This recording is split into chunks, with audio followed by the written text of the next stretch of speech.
Welcome back to Everyday Garage. This is my 2016 Hyundai Genesis Coupe.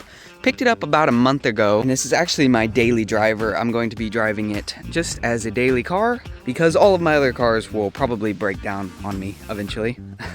So I needed something more reliable. As I do mods and upgrades to my Genesis Coupe, I want to do some videos on the car as well. Just some small, shorter content on specific things. In today's video, I want to try installing this kit by MyKey Premium. It is a remote start kit, and it's actually super simple to put in. So let's get into installing this really cool aftermarket kit. So I believe this kit was about 260 bucks. Let's go ahead and open it up and see what it all came with. Inside the box, we have this main module here, which we'll open up in a minute. And then we have several different wiring connections. I think it's actually two separate wires. One goes on the driver's side and one goes on the passenger side.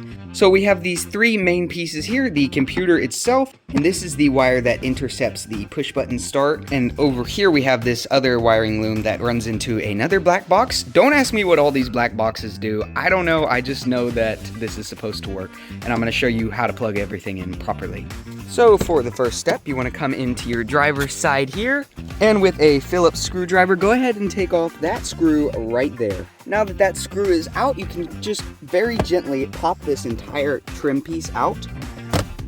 There you go, just like that. Now we have access to the push button start, and I'm gonna go ahead and unplug my battery just because I can see that this is turned on right now.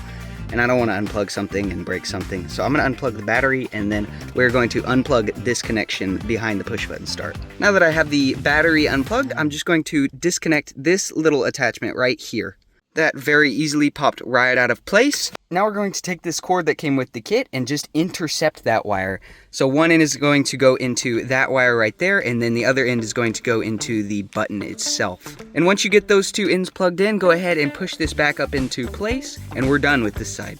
Don't forget to put that Phillips screw back into place, and then we'll move on to the passenger side. So the next step is to come over and underneath the passenger side dash, and you're looking for this little black box right here. Now behind that, I'm trying to get you guys in there, that plug right there that you can just barely see. We're gonna intersect that plug with another plug just like we did on the other side. So unplug that plug, and then we're going to plug this side of our new wiring loom into there, and then this side will plug into the other side of that plug. So we're basically intercepting it so it can go to these connections into our new box, which is going to tell the computer how to start remotely. Okay, so there is the plug unplugged. Now we're going to take this female end of the plug and plug it right up into there, just like that right there, and give it a nice tug. Make sure it's on nice and tight. Mine is.